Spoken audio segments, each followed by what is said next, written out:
Hola hermanos, muy buenas noches, Dios les bendiga. Nuevamente es un privilegio para mí poder compartir la palabra del Señor en esta noche, en nuestro altar familiar. Pero primero vamos a comenzar con una corta oración y yo le pido que usted allá donde está, en su casita con las personas que ama, disponga su corazón, disponga este tiempo para que el Señor nos hable a todos. Padre Santo, en el nombre de Jesús te doy gracias en esta noche, bendito Dios, porque tú eres bueno a pesar de todas las cosas que estamos viviendo, Señor. A pesar de todo lo que está sucediendo en este momento en nuestro país, Señor, yo puedo decir que tú eres bueno, Señor. Te damos gracias, bendito Dios, porque hasta el día de hoy tu promesa de guardarnos, de cuidarnos, de proveernos, ha estado viva en nuestra vida. Y yo te pido, Señor, que esta palabra que tú has colocado en mi corazón, Señor, sea para la edificación de tu grace, Señor, de tu iglesia, de esta familia Presencia Viva, Señor. Te doy gracias.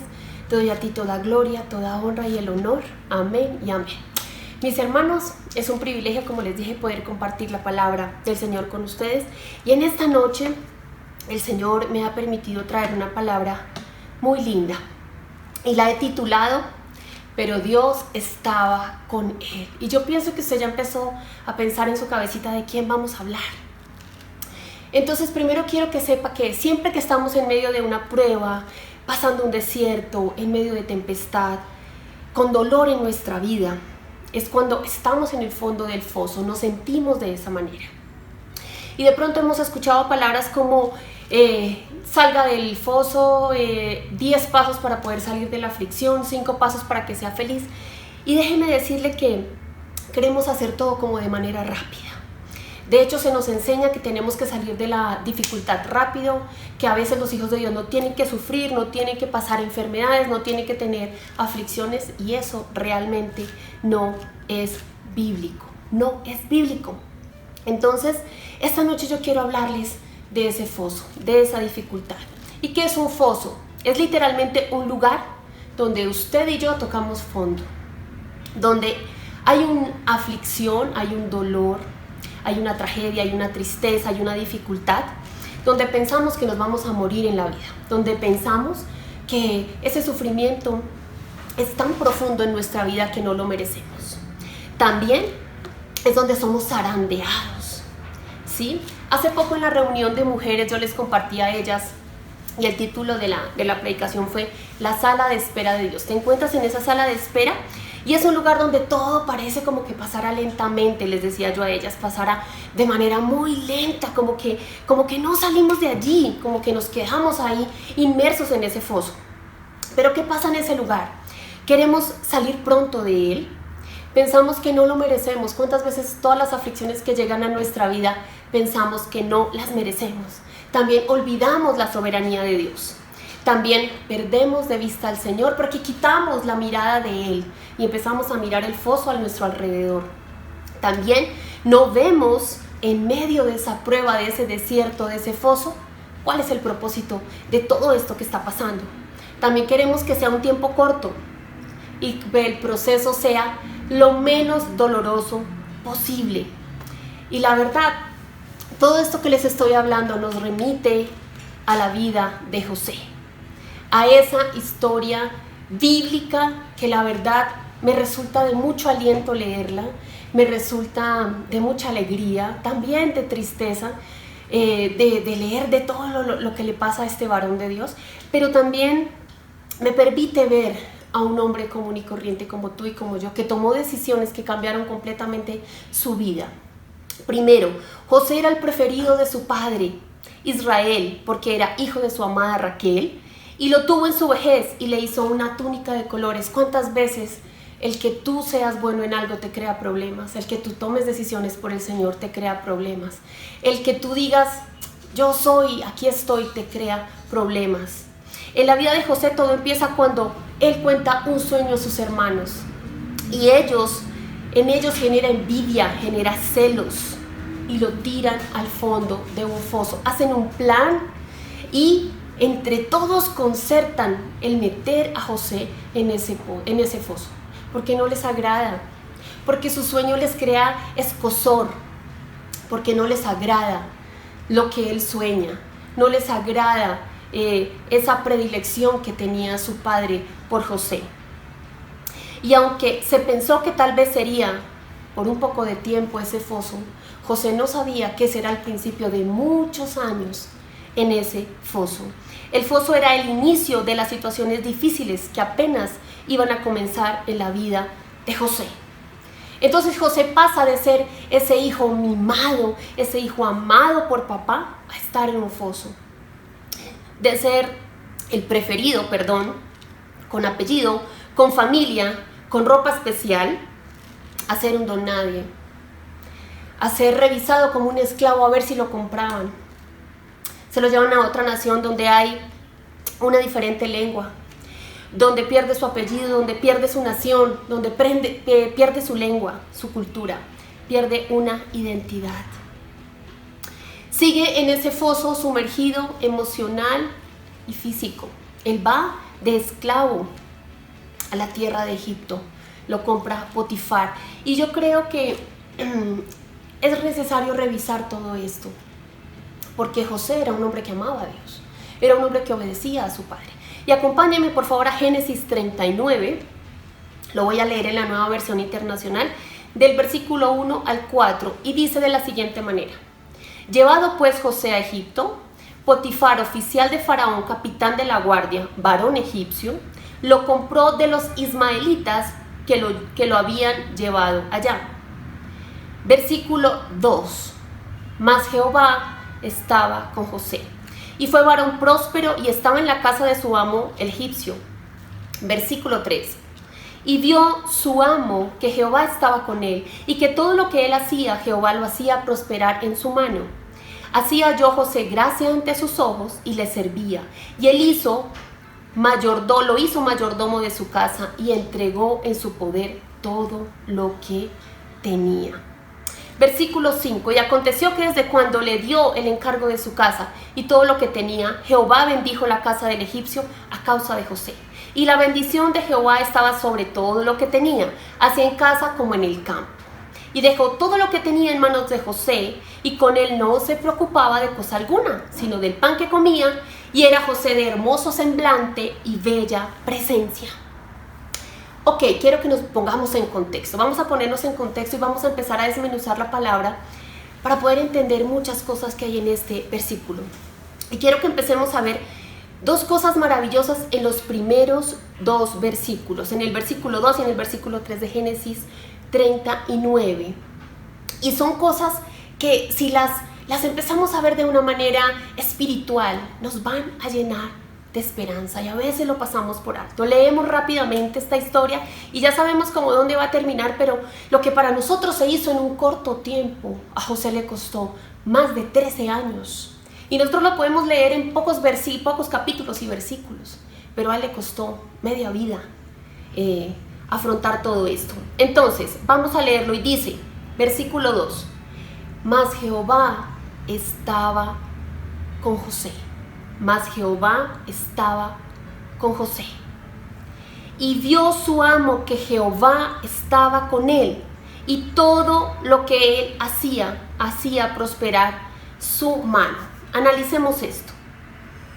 La situación de José no cambió, él seguía en tribulación, en desierto, en angustia, en tristeza, era esclavo, había perdido su lengua, su identidad, estaba en otro lugar, tenía la misma circunstancia. Y una más, era esclavo, seguía en un lugar desconocido para él, seguía en sufrimiento, en tempestad y en desierto, pero dice que aún allí, en ese lugar donde había toda este tipo de dificultad, como la que estamos viviendo ahorita en este momento, donde no vemos salida, donde hay guerra, donde tenemos ahorita tanto sufrimiento, tanto dolor, dice José estaba en medio de su foso, en medio de esa dificultad, pero dice algo maravilloso, y es que Jehová estaba con José. Dios estaba con él, allá en ese lugar, allá en esa tempestad, allá en ese sufrimiento, Dios estaba con él. Y ahí en ese lugar hacía que las cosas como esclavo le salieran de la mejor manera. Ahí en ese lugar de aflicción, el Señor permitía todo esto, pero seguía José haciendo las cosas bien, como de esclavo. el Señor seguía con José en ese lugar de aflicción. Segundo, otros ven a Dios a través de ti. Dice el siguiente versículo, versículo 3, y vio su amo que Jehová estaba con él y que todo lo que hacía, Jehová lo hacía prosperar en su mano. Ahora yo le pregunto, ¿quién era Potifar? Un inconverso que no sabía quién era Dios, que no sabe cómo luce Dios, que no sabe cuál es el trato de Dios, no sabe quién es Moisés, no sabe quién es el pueblo de Israel, no sabe que el pueblo de Israel es especial para Dios, no tiene ni idea, pero ¿sabe qué? A través de la vida de José, Potifar sabía que había un Dios y que lo que José hacía a Dios le agradaba y lo prosperaba. Y yo le quiero preguntar a usted en esta noche, ¿de qué manera su vida y su testimonio impacta la vida de otros? ¿De qué manera su vida en medio de la tormenta, en medio de la dificultad, hace que otros reconozcan que Dios está en usted? Si es bien que usted esté ahorita en tormenta, en dificultad, ¿es usted testimonio del Señor para otros? ¿Se preocupa usted por mostrar el amor, la misericordia y la bondad de Dios a través de su prueba, a través de su duelo, a través de su tristeza? Porque aquí José estaba en tribulación también. Y dice que otros veían a Dios a través de su vida, de lo que José hacía. Y eso nos habla de la actitud en medio de la prueba. Nuestra actitud en medio de ese desierto, en medio del dolor. ¿Es tu actitud en ese desierto de servicio, de colaboración?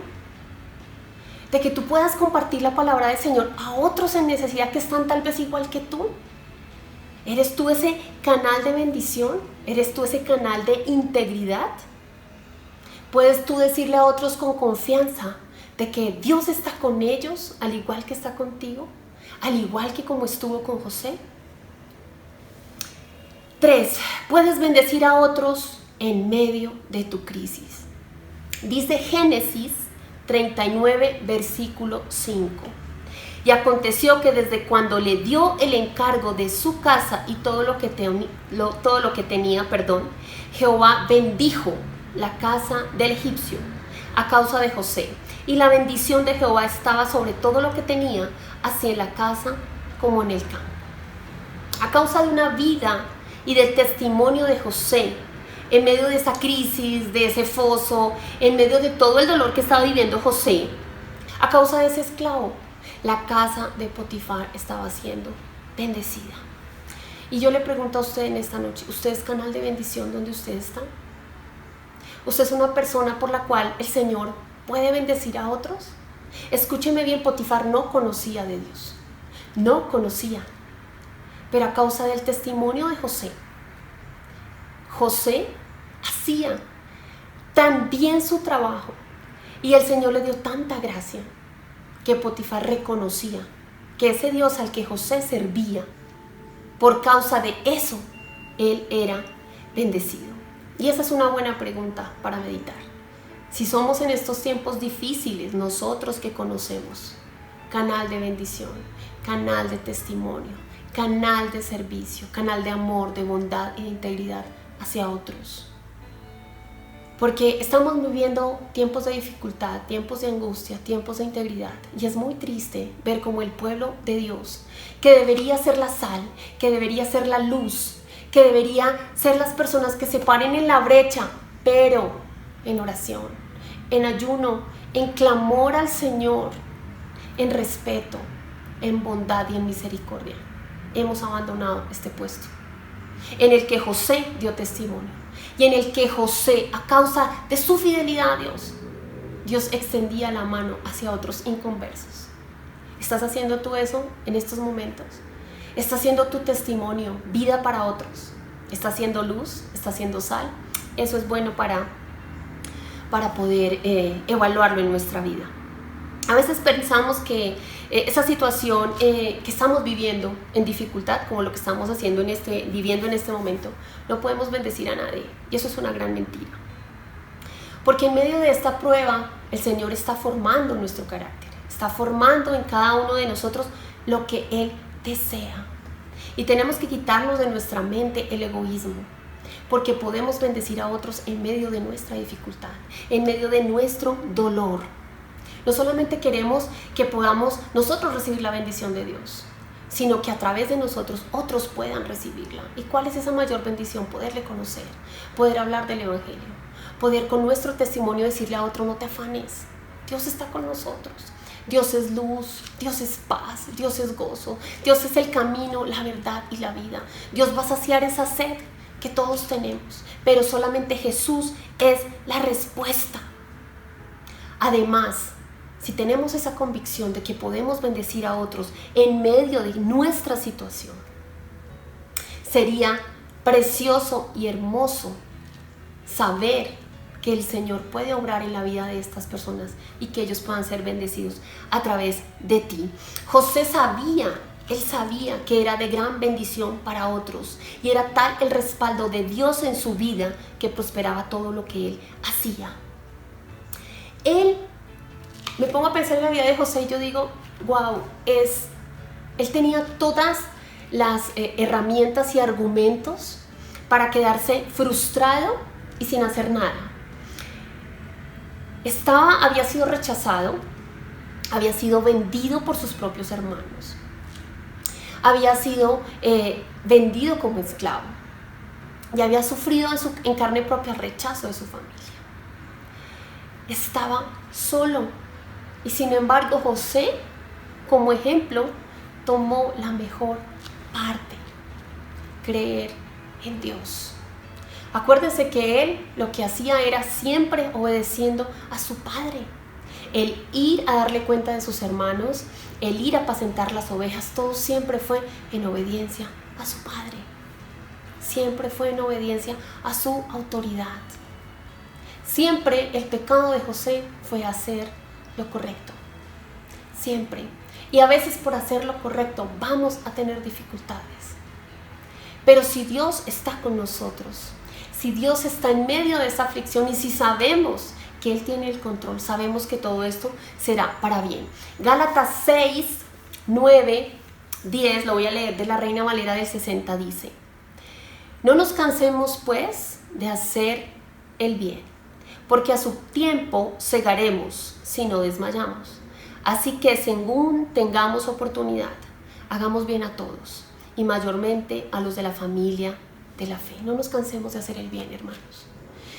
Así tú hayas sido rechazado, así tú hayas tenido mucho dolor, así hayan pasado muchas cosas en tu vida, el Señor Jesús te dio una nueva oportunidad de ser bendición a otros.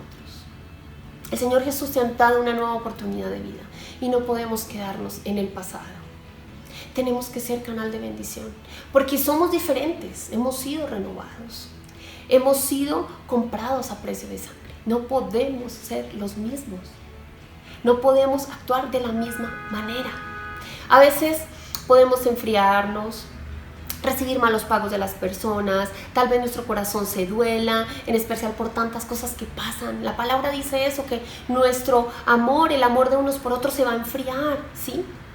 Pero recibamos este sabio consejo que nos da la palabra.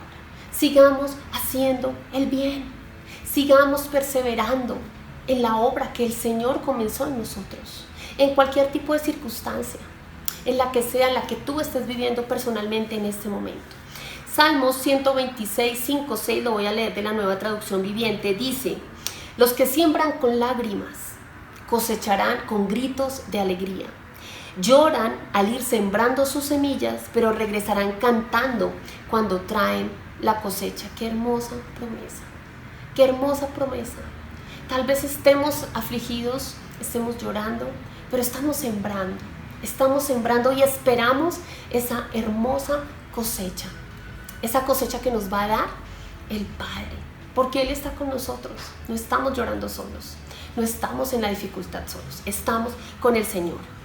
Lo que debemos es añorar y clamar por su presencia. Eso es lo que debemos hacer todo el tiempo. Añorar estar con Él, añorar su presencia, clamar porque cualquier dificultad, cualquier cosa que enfrentemos, Él esté con nosotros. Que en cualquier ecuación de nuesra vida toda haga congruencia con que Él esté en medio de ella. En tiempo de dificultad, porque la real diferencia entre un desierto y otro es la compañía. ¿Con quién estás en tu desierto? ¿Es la mano del Señor Jesús la que te sostiene?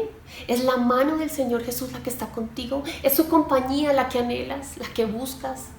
¿Es su compañía la que escuchas, su consejo, sus palabras? ¿Es Él al que añoras? Y el estar con el Señor es saber que Él renueva nuestras fuerzas. Si tú lees la palabra del Señor, es un bálsamo en medio de tormenta, en medio de tempestad, en medio de desierto. Dice Filipenses 4:13, todo lo puedo en Cristo que me fortalece. Todo lo puedo en Cristo que me fortalece. Dice Isaías 40:29-31, Él da esfuerzo al cansado y multiplica las fuerzas al que no tiene ningunas. Los muchachos se fatigan y se cansan, los jóvenes flaquean y caen, pero los que esperan a Jehová tendrán nuevas fuerzas, levantarán alas como las águilas, correrán y no se cansarán, caminarán y no se fatigarán. A veces nos llena la cabeza, sobre todo las nuevas doctrinas y cosas, quieren llenarnos la cabeza en este momento en decirnos que tenemos que vivir una vida feliz, una vida próspera, una vida sin ningún tipo de inconveniente, una vida llena de abundancia, una vida completamente llena de placeres, de lujos. Y yo le pregunto, ¿dónde está eso en la palabra? ¿Dónde está? Porque aquí no existe. Vemos a hombres y mujeres esforzados y valientes que tuvieron que pasar por muchas pruebas. ¿Dónde dejamos todo esto que el Señor nos enseña en un evangelio light? En un evangelio donde solamente te dice que todo va a ser felicidad, que si no tienes los miles de millones de pesos no puedes estar satisfecho ni puedes tener contentamiento. Debemos partir de ahí, del evangelio que tenemos en nuestro corazón atesorado como vida. ¿De qué otra manera, yo le pregunto a usted, de qué otra manera podremos tener grandes victorias si no hemos tenido grandes batallas? ¿De qué manera nuestras manos van a coger callosidad en oración, en ayuno, si no hay pruebas para mostrar y para estar firmes en la brecha? ¿De qué otra forma? Es imposible. Tenemos que pasar por tiempos de aflicción, de desierto, de angustia, tal vez de tristeza, para salir renovados y creyendo aún más en el Señor, teniendo un corazón fortalecido, unas rodillas fortalecidas, un espíritu fortalecido. Eso es lo que el Señor quiere, que sigamos en un camino donde podamos madurar, donde nuestro espíritu madure, donde ya las mismas cosas no nos hagan flaquear, sino que firmes estemos confiados en aquel que nos llamó, en aquel que nos dio una nueva vida, porque Dios está con nosotros, nos ama y Él está cuando somos fuertes, pero ¿sabe qué? También está cuando somos débiles. Él está en tu debilidad, Él está ahí en tu dolor, así como estuvo con José, porque dudas que estará contigo. Si yo te digo que su palabra dice que Él es el mismo ayer, hoy y por los siglos, siempre es el mismo, ¿por qué tenemos que dudarlo? Así como estuvo con José, con Moisés, con David, con todos ellos, hombres que escogieron la buena palabra, que escogieron la buena obra, que escogieron ese atesorar la presencia de Dios en su vida. ¿Por qué dudas que en este momento no va a estar contigo? Dios no es solo un Dios de montes, también es un Dios de valles, y es su amor y su compañía lo que es infinitamente incondicional. Dios no puede dejar de amarte, es su esencia. Su amor por nosotros es su esencia. Él nos amó, que entregó a su unigénito por nosotros. Y hay muchos hombres en la palabra que escogieron la presencia de Dios, que escogieron la mejor parte. Moisés, ¿qué dijo en Éxodo 33, 14, 15? Prefiero ir a cualquier parte con Dios que a ninguna parte sin Él. Prefiero estar contigo, no saber a dónde ir, pero no ir a un lugar donde tú no estés. ¿Qué dijo David? No me eches de delante de ti y no quites de mí tu Santo Espíritu. Lo dijo en Salmo 51, 11. Si la presencia del Señor no está con nosotros, eso es lo que hace la diferencia en el desierto, en la dificultad y en la angustia. En estos tiempos de dificultad donde todo está patas arriba, donde todo está fuera de sí, fuera de foco, donde todo está desbordado, ¿dónde está tu confianza? ¿En dónde? ¿Sabes de dónde viene tu provisión? ¿Sabes de dónde viene tu paz? ¿Sabes de dónde viene tu consuelo, tu contentamiento? No es del gobierno, no es de ellos, no es de los entes políticos, no es del Congreso, no es de las marchas, no. Lo único suficiente en nuestra vida es el Señor Jesucristo. Es lo único que puede darnos esa paz, ese gozo, la luz, donde puede darnos el contentamiento. Él es suficiente para todos nosotros. Y si ese fuera nuestro sentido real, sabríamos que la provisión no viene de todo lo que pase a nuestro alrededor, no. Nuestra provisión viene de Dios. Él es el que se encarga de proveernos, de darnos. Génesis 39:7 dice, y sigue José haciendo lo mejor que puede, y pasa en este versículo algo mayor para estar en ese foso. Aconteció después de esto que la mujer de su amo puso sus ojos en José y dijo, duerme conmigo. Ya todos sabemos qué decisión tomó José y cuál fue siempre esa decisión, honrar a Dios. Esa fue la decisión que él siempre tomó. ¿Qué decisiones tomas tú hoy? ¿Honras a Dios con todas las decisiones que tomas? Porque Dios nos va a pedir cuentas de eso. Él sabe y Él nos mira en qué estamos haciendo cada día con nuestra vida. José decidió honrar a Dios y eso le implicaba algo mucho peor. Y vamos a verlo en Génesis 39 del 19 al 23. Y sucedió que cuando oyó el amo de José las palabras que su mujer le hablaba diciendo, así me ha tratado tu siervo, se encendió su furor. Y tomó su amo a José y lo puso en la cárcel donde estaban los presos del rey, y estuvo allí en la cárcel. Pero Jehová estaba con José en la cárcel y le extendió su misericordia y le dio gracia en los ojos del jefe de la cárcel. Créame que en todo lo que le ha pasado a José se le suma una más. Tiene que ir a la cárcel por algo que no hizo. Completamente inocente. Pero dice que, ¿qué dice? Que Jehová estaba con él. En todo lo que él hacía lo prosperaba. En la cárcel, ¿sabe cuánto tiempo pasó José en la cárcel? 12 años. Usted puede imaginarse 12 años, ¿qué cosas pudo pensar José? Que el Señor se había olvidado de él, que él había fallado, que había sido infiel, que todo su dolor no había servido su servicio.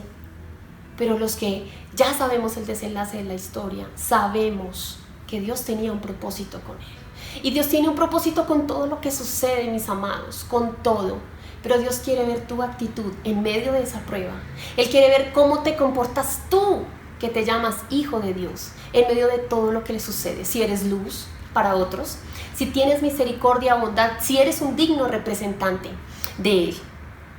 Y ya saben ustedes que para terminar la historia, después de 12 años se acuerda el copero de que tuvo en la cárcel un encuentro con José y revela su sueño. Y él trata de acordarse y dice, ay, hace unos años en la cárcel hubo un hombre que leyó mi sueño. Y vamos a leerlo. Y dice Génesis 41, 37 al 41.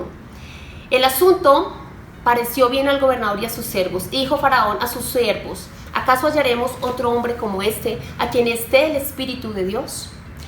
José revela el sueño del Faraón.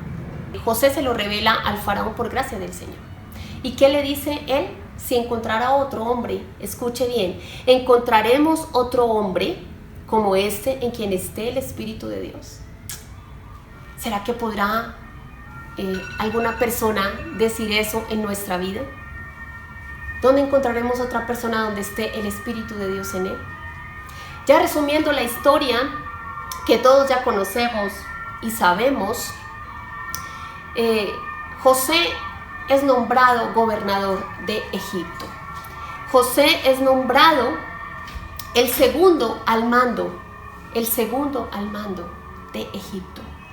Y él se encuentra nuevamente con sus hermanos y en medio de ese proceso donde fue el Señor el quien lo sostuvo y tenía un gran propósito para salvar a las personas que estaban junto a José, a las personas que José podía tocar, podía llegar a sus vidas en la cárcel, en la casa de Potifar, y ahorita ya fue más grande porque salvó la vida de una generación completa, de varias generaciones, de una hambruna terrible. Ahora yo te digo, ¿será que tus decisiones pueden ayudar a unas nuevas generaciones a seguir honrando el nombre de Dios? Porque muchas de las generaciones que están ahorita no conocen a Jehová. No han tenido quien les enseñe. No han tenido padres de pronto que hayan pagado un precio por mostrarle a sus hijos quién es realmente el Señor. Porque nuestra guerra no es contra carne ni sangre. Ya sabemos cuál es nuestra guerra y cómo debemos pelearla en oración, en ayuno y en confianza a nuestro Señor. Finalizando la historia, dice Génesis 45 del verso 5 al 8, ahora pues no os entristezcáis, hablándole a sus hermanos, ni os pese de haberme vendido acá, porque para preservación de vida me envió Dios delante de vosotros. Versículo 6, pues ya ha habido 2 años de hambre en medio de la tierra, y aún quedan 5 años en los cuales ni habrá arada ni siega. Y Dios me envió delante de vosotros para preservaros posteridad sobre la tierra y para daros vida por medio de una gran liberación. Así que no me enviasteis vosotros acá, sino Dios, que me ha puesto por padre de Faraón y señor de toda su casa y por gobernador de toda la tierra de Egipto. Solo Dios sabe cuál es el propósito de todo lo que pasa en tu vida, solo Él. Nos queda confiar en su voluntad, confiar en su soberanía, confiar en que Él tiene todo en su control y tomar las mejores decisiones. Y la mejor decisión que podemos tomar en esta noche es clamar por su presencia, por su abrigo, porque Él esté arropándonos como arropó a José, y que en todo lugar diga, Diana estaba, pero Jehová estaba con ella. Y así con cada uno de nosotros. Estaba, pero Jehová estaba con ella. Creo que ese es el más grande regalo y debe ser el más grande sueño, ilusión, la más grande anhelo de nuestro corazón, estar con el Señor Jesús. Por eso le coloqué ese título a esta predicación, pero Dios estaba con él. Y yo deseo en esta noche que el Señor esté con cada uno de nosotros, que el Señor esté en cada etapa de nuestra vida y que en estos tiempos difíciles Él pueda enseñarnos su sabiduría y poder actuar de la mejor manera, así como lo hizo José, actuando con integridad, con decisión, siempre honrando el nombre del Señor.